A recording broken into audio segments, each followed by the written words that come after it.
Good morning students. Next continuation second year వాళ్ళది fourth sem continuation చూద్దాం. Entropy and disorder. Entropy and disorder అంటే entropy మరియు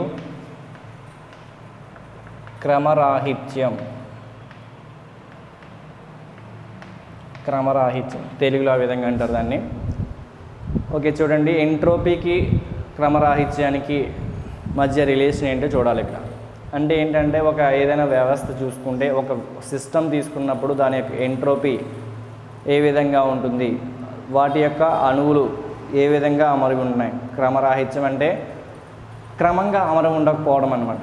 disorder పేరులోనే ఉంది. డిజార్డర్ అనగానే మనం అణువులు అనేవి అక్కడ ఏంటంటే సరిగ్గా అమరిక ఉండకపోవడం అనమాట. ఒకవేళ ఏదైనా ఒక సిస్టమ్ అనేది వాటి యొక్క అణువుల యొక్క అమరిక అనేది క్రమరాహిత్యంగా ఉంటే అంటే డిజార్డర్గా ఉంటే వాటి యొక్క ఎంట్రోపీ ఏమవుతుందంటే పెరుగుతుందన్నమాట.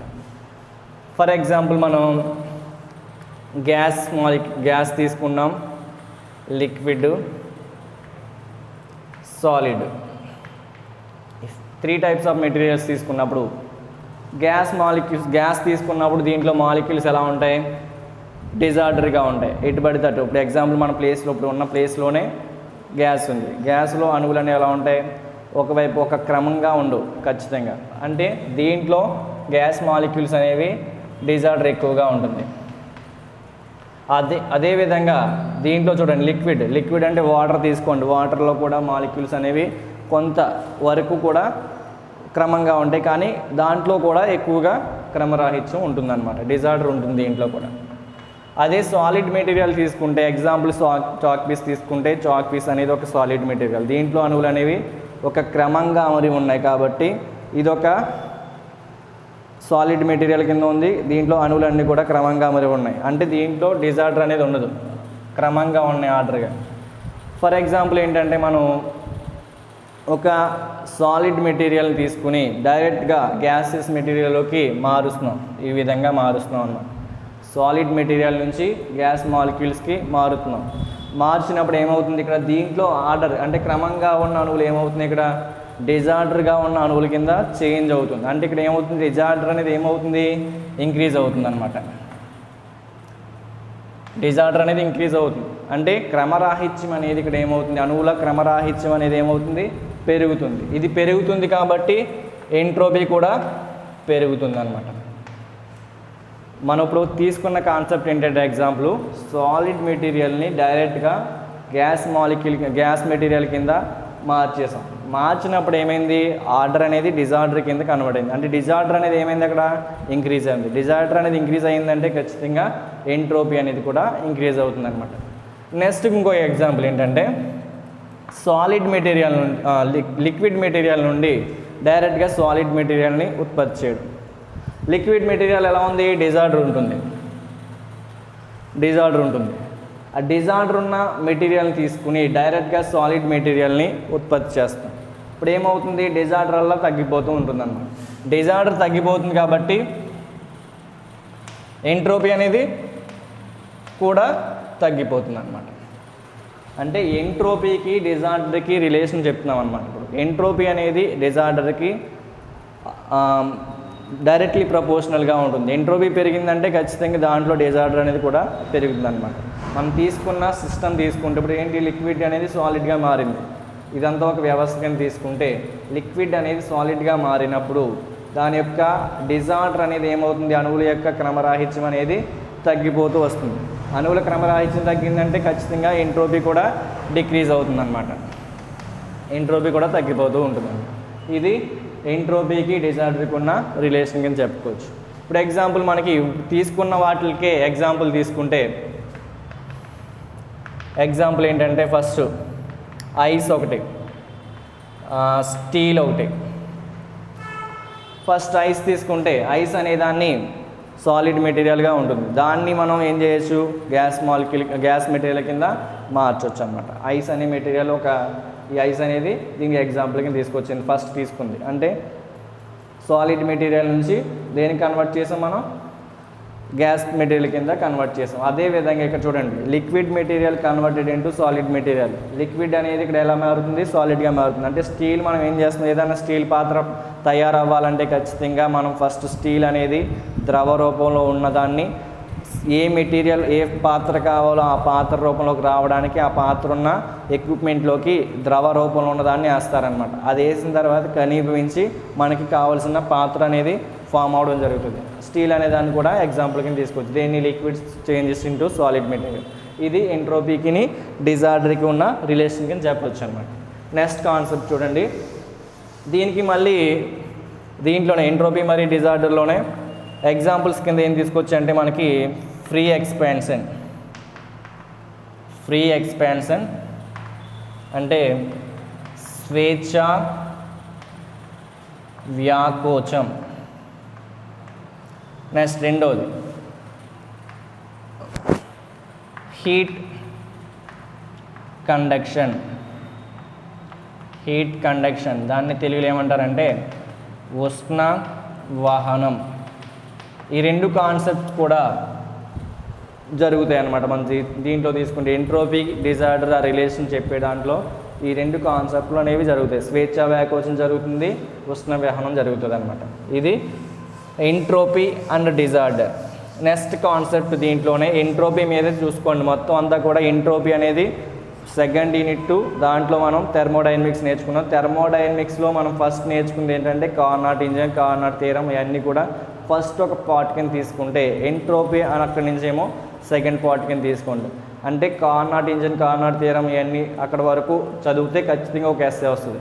అక్కడ వరకు మీరు కంప్లీట్గా చదివేసుకుంటే ఒక ఎస్సే కన్ఫామ్గా వస్తుంది.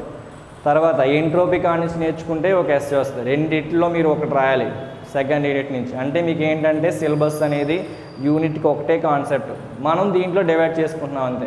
ఖచ్చితంగా ఏంటంటే మనం 2 ఎస్ఏల్లో ఒకటి చాయిస్ అనేది ఎగ్జామ్లో మాత్రమే చాయిస్ వదులుకోవాలి. ఈ చాప్టర్స్ అన్నీ కూడా అంతే. ఓకే, నెక్స్ట్ కంటిన్యూస్ చూడండి. Entropy of universe. విశ్వం యొక్క ఎంట్రోపీ. విశ్వం యొక్క ఎంట్రోపీ ఏ విధంగా ఉంటుంది? విశ్వం అంటే మీకు ఆల్రెడీ విశ్వం అంటే తెలుసుకోవాలి. ఫస్ట్ ఒకసారి చూడండి. ఇప్పుడు మనం వరల్డ్ మ్యాప్ తీసుకుంటే దాన్ని ప్రపంచ మ్యాప్ అంటారు, కానీ విశ్వ మ్యాప్ అంటారు. ప్రపంచం అంటే ఓన్లీ ఎర్త్ మీద ఉన్న ప్లేస్ మాత్రమే చూపిస్తాడు అక్కడ ప్రపంచం. అంటే వరల్డ్ అనగానే ఓన్లీ మన ఎర్త్ మీద ఉన్న ప్రాంతాలు మాత్రమే ఉంటాయి దాంట్లో. ఎర్త్ మీద ఉన్నదంతా కూడా తీసుకుంటే వరల్డ్ కింద తీసుకోవచ్చు. అలా కాకుండా యూనివర్స్ కావాలి మనకి. యూనివర్స్ అనగానే మన ఎర్త్తో పాటుగా గ్రహాలతో పాటు మన దేని చుట్టూ తిరుగుతుంది, సూర్యుని చుట్టూ తిరుగుతుంది సూర్యుడు. అంటే మొత్తం సౌర కుటుంబం అంతా. సౌర కుటుంబంతో కాకుండానే మిగిలిన నక్షత్రాలు, రాసులు, మళ్ళీ ఉపగ్రహాలు మొత్తం ఏమున్నాయో విశ్వంలో, అంటే మొత్తం ఉన్న ప్రాంతం అంతా కూడా ఏమవుతుందంటే యూనివర్స్ అవుతుంది. ఆ యూనివర్స్ యొక్క ఎంట్రోపీ ఏ విధంగా ఉంటుంది అది కావాలి మనకి. దీనికోసం మెయిన్ ప్రిన్సిపల్ ఏంటంటే మనకి అవైలబుల్ ఎనర్జీ అనేది ఫస్ట్ మెయిన్ ప్రిన్సిపల్ ఏంటంటే దీనికి మనకు కావాల్సింది అవైలబుల్ ఎనర్జీ అనేది ఎప్పుడు కూడా 0 అవుతుందన్నమాట. ఎంట్రోపీ ఇన్ యూనివర్స్ మొత్తంలో ఎంట్రోపీ ఏ విధంగా ఉంటుంది? దీనికి మెయిన్ ప్రిన్సిపల్ మనం దేని ద్వారా యూజ్ చేస్తామంటే మొత్తం యూనివర్స్లో ఎంత అవైలబుల్ ఎనర్జీ ఉంది, ఆ అవైలబుల్ ఎనర్జీ అనేది టోటల్గా 0 అయిపోతుంది అన్నమాట. ఇది ఈ ప్రిన్సిపల్ని ఆధారంగా చేసుకుని యూనివర్స్ యొక్క ఎంట్రోపీ ఫైండ్ అవుట్ చేయొచ్చు అనమాట. ఇప్పుడు చూడండి, మన యూనివర్స్లో అంటే విశ్వంలో జరిగే ప్రతి చర్య కూడా ఏమవుతుందంటే సాధారణంగా ఇర్రివర్సిబుల్ ప్రాసెస్ అవుతుంది. అంటే అనుత్క్రమణీయ ప్రక్రియ.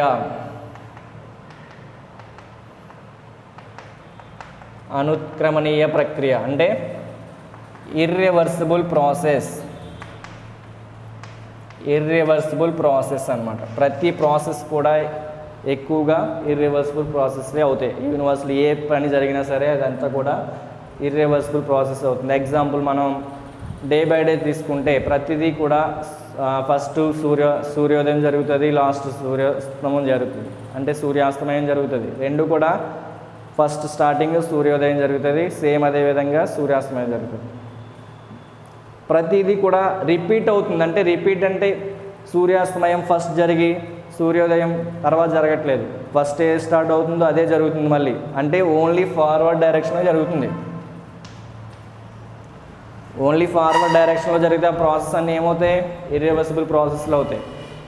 మళ్ళీ అదే ప్రాసెస్ బ్యాక్వర్డ్ కూడా జరిగింది అనుకోండి, అది ఆ రెండింటిని కలిపి ఏమంటారంటే రివర్సిబుల్ ప్రాసెస్. కానీ మన యూనివర్స్ మొత్తంలో చూసుకుంటే ప్రతి చర్య కూడా ఏమవుతుందంటే ఇర్రివర్సిబుల్ ప్రాసెస్లే అవుతాయి. అంటే ఓన్లీ ఫార్వర్డ్ డైరెక్షన్లో మాత్రమే జరుగుతాయి ప్రాసెస్ అన్నీ.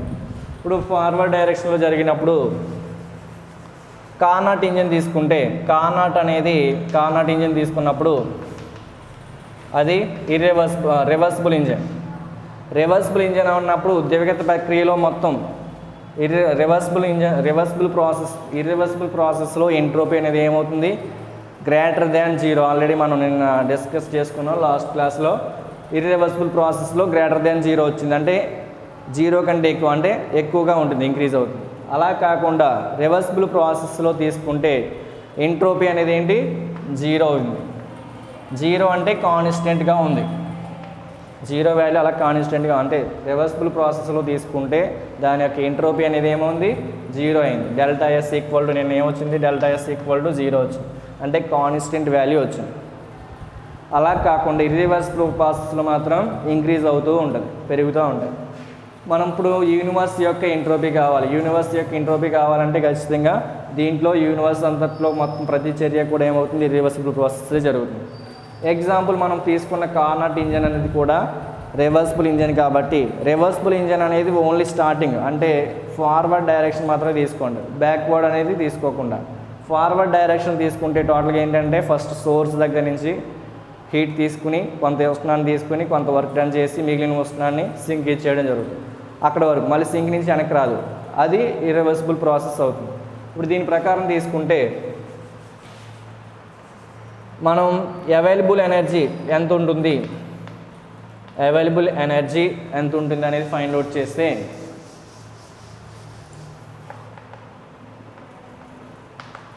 మొత్తం టోటల్గా Q1 మైనస్ Q2 అవుతుంది. మొత్తం ఫస్ట్ మనం తీసుకున్నది Q1 హీట్ సోర్స్ నుంచి తీసుకుని కొంత యూజ్ చేసుకుని Q2కి ఇవ్వడం జరుగుతుంది. అంటే మొత్తం జరిగిన పని అన్నప్పుడు ఏమవుతుందంటే Q1లోంచి Q2 తీసేస్తే వచ్చిందే మొత్తం అవైలబుల్ ఎనర్జీ. అంటే మన పని జరగడానికి యూజ్ అయిన ఎనర్జీ, ఎంత ఎనర్జీ యూజ్ అయిందంటే Q1 మైనస్ Q2 అవుతుంది. ఎందుకు అవుతుందంటే ఫస్ట్ Q1 అనేది సోర్స్ నుంచి తీసుకుంటుంది, తర్వాత కొంత యూజ్ చేసుకుని మిగిలిన దాన్ని మాత్రమే సింక్ ఇస్తుంది. అంటే జరిగిన పని అంటే ఏమవుతుంది? అక్కడ జరిగిన పని అంటే Q1లోంచి Q2ని తీసేయగా మిగిలిందే మనకి యూజ్ అయిన ఎనర్జీ.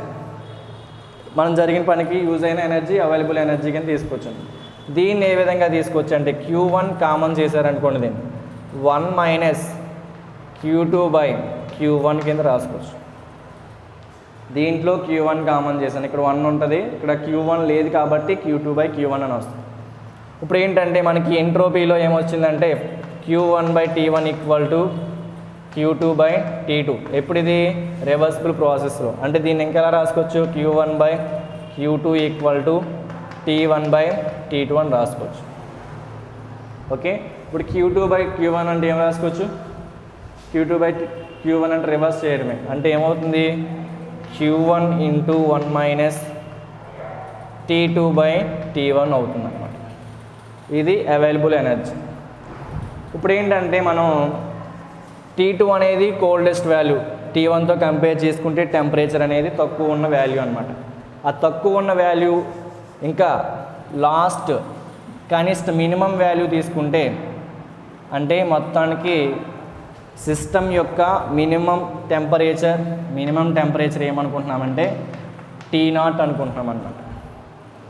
అప్పుడు ఏమవుతుంది? మనం తీసుకున్న అవైలబుల్ ఎనర్జీ ఇప్పుడు మనం అవైలబుల్ ఎనర్జీ అనేది స్టార్టింగ్, అంటే ఉష్ణ ప్రసారం జరగకముందు, ఉష్ణ ప్రసారం జరిగిన తర్వాత. ఉష్ణ ప్రసారం జరగకముందు అంటే బిఫోర్ ట్రాన్స్ఫర్,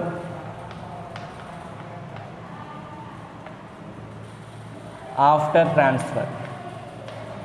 ఏ విధంగా ఉంటుంది అవైలబుల్ ఎనర్జీ. అంటే దీన్ని ఏమనుకుంటున్నాం, T0 అనుకున్నాం. బిఫోర్ ట్రాన్స్ఫర్ ఎంత అవుతుందంటే మనకి స్టార్టింగ్ ఇక్కడ టోటల్గా Q1 అనేది తీసుకున్నాం కదా, మొత్తానికి సిస్టమ్ అంతటికి యూజ్ అవ్వడానికి మనం యూజ్ చేసిన ఎనర్జీ అంటే అవైలబుల్ ఎనర్జీ అనేది కావాలి. కాబట్టి Q1 మైనస్ Q2 తీసేగా వచ్చిన వాల్యూ ఏమనుకుంటున్నాడంటే Q అనుకుంటున్నాడు అన్నమాట. టోటల్గా Q అనుకుంటుంటే దీని వాల్యూ ఏ విధంగా చేంజ్ అవుతుందంటే T0/T1 కింద చేంజ్ అవుతుంది. అంటే T2 బదులుగా ఏం రాసుకోవాలంటే minimum temperature of the system. ఆ సిస్టమ్ యొక్క మినిమం టెంపరేచర్ ఎంత అంటే T0 అనుకున్నాం కాబట్టి T2 బదులుగా అంటే స్మాలెస్ట్ వాల్యూ ఎంత ఉందో దాని బదులుగా T2 రాసుకోవాలన్నమాట. అదేవిధంగా ఆఫ్టర్ ట్రాన్స్ఫర్ జరిగిన తర్వాత ఏమవుతుందంటే Q అనేది ఇంటూ 1 మైనస్ T0/T2 అవుతుందన్నమాట. ఆఫ్టర్ ట్రాన్స్ఫర్ ఏమవుతుందంటే ఇక్కడ T1 బదులుగా ట్రాన్స్ఫర్ అంటే మనకి సింక్కి ఇచ్చేసిన తర్వాత అంటే టెంపరేచర్ ఎంత ఉంది T2 కింద ఉందన్నమాట. First starting of before transfer అంటే సోర్స్ దగ్గర నుంచి తీసేసుకున్న తర్వాత ట్రాన్స్ఫర్ అవ్వకముందు టెంపరేచర్ T1 కాబట్టి ఈ విధంగా ఉంటుందన్నమాట. నెక్స్ట్ ఆఫ్టర్ ట్రాన్స్ఫర్ అంటే సింక్కి ఇచ్చేసిన తర్వాత ఏమవుతుందంటే T0/T2 అవుతుంది. టోటల్గా లాస్ ఆఫ్ అవైలబుల్ ఎనర్జీ ఎంత అవుతుంది అంటే loss of available energy equal to దీంట్లోంచి దీన్ని తీసేయాలన్నమాట. దీంట్లోంచి దీన్ని తీసేయండి. ఆఫ్టర్ ట్రాన్స్ఫర్లోంచి బిఫోర్ ట్రాన్స్ఫర్ తీసేస్తే వచ్చిందే లాస్ ఆఫ్ అవైలబుల్ ఎనర్జీ వస్తుందన్నమాట. అంటే ఏమవుతుంది Q ఇంటూ 1 మైనస్ T0/T2 ఇక్కడ చేద్దాం. Q into 1 minus T0/T2 minus Q into 1 minus T0/T1. ఈ రెండిట్లో Q కామన్ చేయండి. 1 minus T0/T2 minus 1 plus T0/T1 అవుతుంది. మైనస్ అప్లై చేస్తే మైనస్ ఇంటూ మైనస్ ప్లస్ అయిపోతుంది. ఇప్పుడు చూడండి రెండిట్లో 1 క్యాన్సిల్ అయిపోతాయి. మిగిలింది Q into first plus value ఏముంది T0/T1 మైనస్ T0/T2 అవుతుంది. ఓకే, తర్వాత దీన్ని ఏ విధంగా రాసుకోవచ్చు అంటే ఈ రెండిట్లో కామన్గా T0 కామన్గా ఉంది. T0ని బయటికి తీసుకొచ్చేసి Qని అటువైపు లోపలికి పంపండి. రెండిట్లను మల్టిప్లై చేస్తే Q/T1 మైనస్ Q/T2. దీన్ని ఏ విధంగా రాసుకోవచ్చు అంటే T0 ఇంటూ ఇక్కడ Q/T అనగానే కాన్స్టెంట్ అంటే Q/Tని ఏం రాసుకోవచ్చు Q1/T1 Q2/T2 అంటే ఏం రాసుకోవచ్చు మనం స్టార్టింగ్లో తీసుకున్నాం Q/T కింద తీసుకుని దీన్నే ఎంట్రోపీ కింద రాసుకున్నాం. దాన్ని S అనుకున్నాం కదా. ఇప్పుడు దీంట్లో ఏంటంటే Q/T1 మైనస్ Q/T2 దీంట్లో దీన్ని తీసేస్తే వచ్చింది టోటల్గా ఎంట్రోపీ చేంజ్ ఎలా రాసుకోవచ్చు అంటే DS అంటే ఇది మొత్తం టోటల్గా ఎంట్రోపీలో వచ్చే చేంజ్ DS అనుకున్నాడు అనమాట. ఇది టోటల్గా లాస్ ఆఫ్ అవైలబుల్ ఎనర్జీ అవుతుందన్నమాట. దీన్ని బట్టి ఏం చేస్తుందంటే యూనివర్స్ మొత్తం ఎంట్రోపీ అనేది ఇంక్రీజ్ అవుతుంది. మొత్తం అనేది ఎంట్రోపీ అనేది యూనివర్స్ యొక్క విశ్వం యొక్క ఎంట్రోపీ అనేది ఎప్పుడు కూడా పెరుగుతూనే ఉంటుంది. ఎందుకు పెరుగుతూనే ఉంటుందంటే జరిగిన ప్రతి చర్య కూడా రిపీటెడ్గా ప్రతిసారి జరుగుతూనే ఉంటుంది. ప్రతి చర్య కూడా మొత్తం తీసుకున్న యూనివర్స్లో ఏ ప్రాసెస్ తీసుకున్నా సరే ఏ పని తీసుకున్నా ఆ పని అనేది రిపీటెడ్గా జరుగుతూనే ఉంటుంది. కానీ బ్యాక్వర్డ్ డైరెక్షన్లో మాత్రం జరగదు. అంటే ప్రతి ప్రాసెస్ కూడా ఇర్రివర్సిబుల్ ప్రాసెస్లో ఎప్పుడు కూడా ఎంట్రోపీ అనేది ఇంక్రీజెస్ అవుతుంది. అంటే ఎంట్రోపీ అనేది పెరుగుతూనే ఉంటుంది. టెంపరేచర్ అనేది ఇక్కడ ఏమవుతుందంటే తగ్గిపోతూ ఉంటుంది అనమాట. అంటే టెంపరేచర్ అనేది ఏమవుతుంది ఇక్కడ టెంపరేచర్ అంటే కాన్స్టెంట్గా మెయింటైన్ చేస్తూ యూనివర్స్ మొత్తం చూసుకుంటే టెంపరేచర్ అనేది 0 అయిపోతుంది అనమాట. అదే మొత్తం తీసుకుంటే యూనివర్స్ మొత్తం తీసుకుంటే విశ్వం మొత్తం తీసుకుంటే మనం ఓన్లీ ఇప్పుడు ఎర్త్ మీద ఉన్నాం కాబట్టి టెంపరేచర్ ఉంటుంది. అలా మిగతా అన్ని కంపేర్ చేసుకుని అన్నీ చేసుకుంటే మొత్తానికి 0కి రీచ్ అవుతుంది అన్నమాట. ఇది యూనివర్స్ యొక్క ఎంట్రోపీ. ఇది ఇక్కడతో మనకి ఎంట్రోపీ గురించి ఇంట్రడక్షన్లో కొన్ని పార్ట్స్ అయినాయి. మెయిన్ మనకి ఎస్ఏ క్వశ్చన్ ఒకటి ఉంది, టీఎస్ డయాగ్రామ్ అని చెప్పాను. అంటే టెంపరేచర్ ఎంట్రోపీ పటం. దాని గురించి డిస్కస్ చేద్దాం.